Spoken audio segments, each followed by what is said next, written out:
Muy buen día y bienvenidos al experimento que tiene como nombre circuito eléctrico y que se centra en la temática de circuito cerrado en serie y en paralelo. Y bueno, mi equipo es el número 5 y está conformado por David Franco García Lorenzana, Beverly Granado Serna, Diego Juárez Martínez, Luis Enrique Macías Estrada y Jacob Bravo Arcos. Y bueno, como pregunta de investigación de este experimento tenemos qué es, cómo se aplica y qué leyes implican los circuitos cerrados eléctricos en serie y paralelo. Y el objetivo de este experimento es que podamos desarrollar y podamos ser capaces de identificar las leyes relacionadas con el experimento, de manera que al realizar la práctica sepamos entender, comprender, fundamentar y comprobar la hipótesis propuesta y de tal manera registrar el experimento. A continuación, mis compañeros darán el marco teórico explicando las leyes que tienen que ver con los circuitos en serie y paralelo y que pueda ser llevado a cabo. Muy buenas a todos los presentes, mi nombre es Diego Juárez y hoy voy a hablarles sobre la ley de Ohm. Para empezar, ¿qué es la ley de Ohm? La ley de Ohm es una fórmula postulada por el físico y matemático alemán Georg Simon Ohm. Es una ley básica de los circuitos eléctricos. Establece que la diferencia de potencial que aplicamos entre los extremos de un conductor determinado es directamente proporcional de la intensidad de la corriente que circula por el citado conductor. Ohm completó la ley introduciendo la noción de resistencia eléctrica, que es el factor de proporcionalidad que aparece en la relación entre V y I. En física, el término ley de Ohm se usa para referirse a varias generalizaciones de la ley originalmente formulada por Ohm. El ejemplo más simple es J, donde J es la densidad de corriente, en una localización dada en el material resistivo. E es el campo eléctrico en esta localización y sigma es un parámetro dependiente del material llamado conductividad. Esta formulación de la ley de Ohm se debe a Gustav Kirchhoff.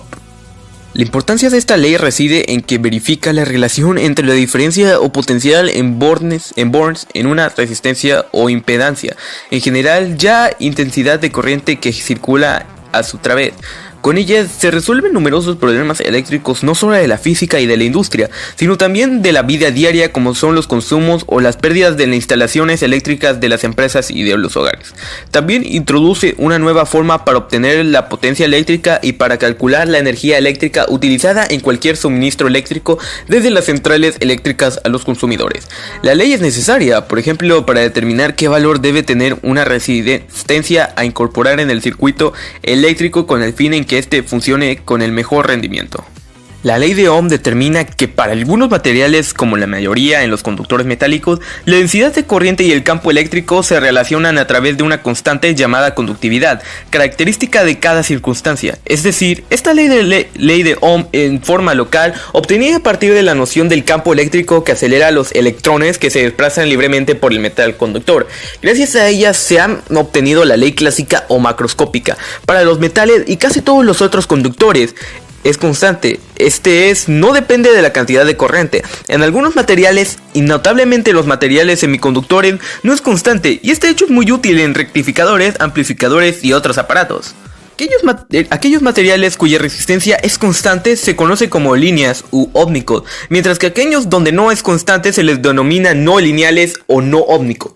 En ciertos materiales no lineales, la relación o curva característica volt-ampere tiene algunos tramos lineales en donde puede suponerse que es constante. Además, los elementos no lineales suelen clasificarse en simétricos y asimétricos, siendo los primeros aquellas cuyas características no dependen de los sentidos de la corriente ni de las tensiones en sus extremos, y los segundos resultan aquellas cuyas características son diferentes para distintos sentidos de las corrientes y de las tensiones.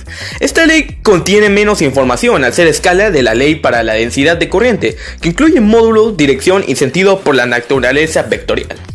No se puede considerar la ley de Ohm como una fuerza fundamental de la naturaleza, ya que solo lo cumplen ciertos materiales, por lo que se considera una relación empírica.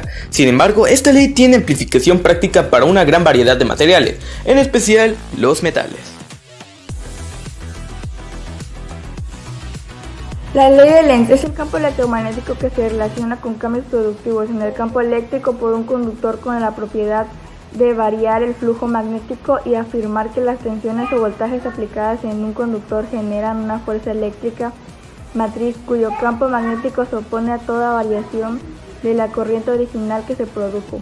Esta ley se llama así en honor al físico germano-báltico Erich Lenz, quien la formuló en el año 1874.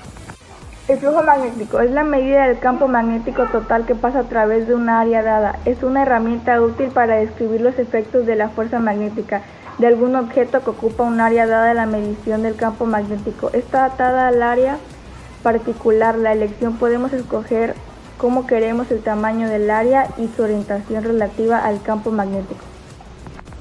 El voltaje es una magnitud física con la cual podemos cuantificar o medir la diferencia de potencialidad eléctrica o la tensión eléctrica entre dos puntos y es medible mediante un aparato llamado voltímetro.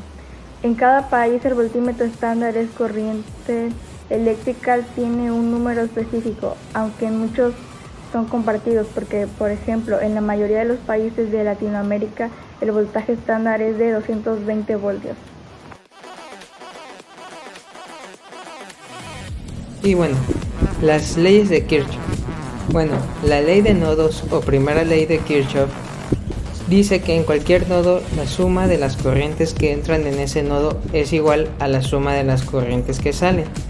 Y la segunda, que se llama la ley de los circuitos, o bueno, la segunda ley de Kirchhoff, dice que la suma de las caídas de tensión o voltaje en un circuito cerrado equivale a la tensión o voltaje total aplicado.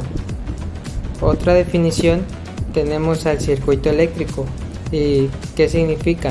Bueno, es un conjunto de elementos correctamente relacionados que permite el establecimiento de una corriente eléctrica y su transformación en energía utilizable para cada aplicación concreta. Y también el circuito elemental consta de fuente de energía, conductores eléctricos y receptor, y puede indicarse también como la existencia de tensión, corriente y resistencia. Además, una vez visto todas estas definiciones, vamos a aplicarlas en el siguiente video que les vamos a mostrar, en el cual ahora sí hacemos un circuito eléctrico.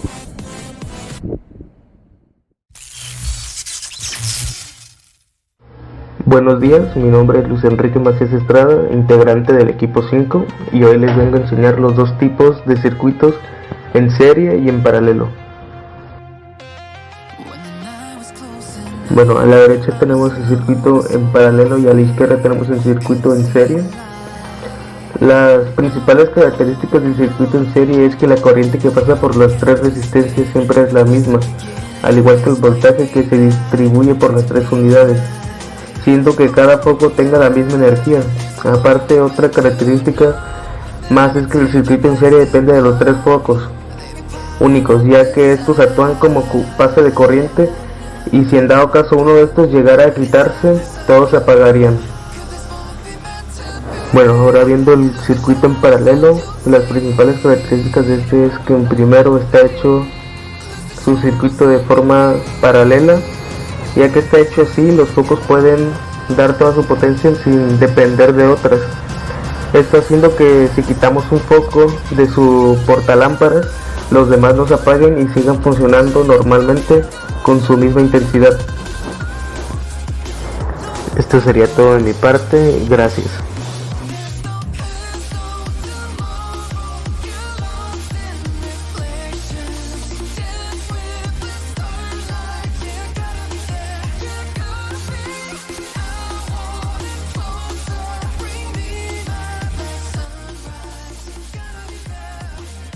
Y bueno, como conclusión tenemos que cumplimos con nuestro objetivo, que era desarrollar y poder identificar las leyes relacionadas con el experimento, de manera que pudimos entender, comprender, fundamentamos y comprobamos la hipótesis propuesta y lo registramos en este video.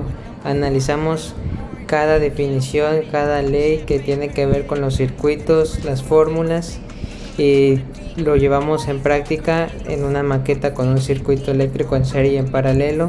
Cada uno de los integrantes hicimos el trabajo para que se juntara y llegáramos a este resultado, y así concluye este trabajo con temática del circuito cerrado del equipo número 5. Somos de la Escuela Preparatoria Universidad Americana de Acapulco.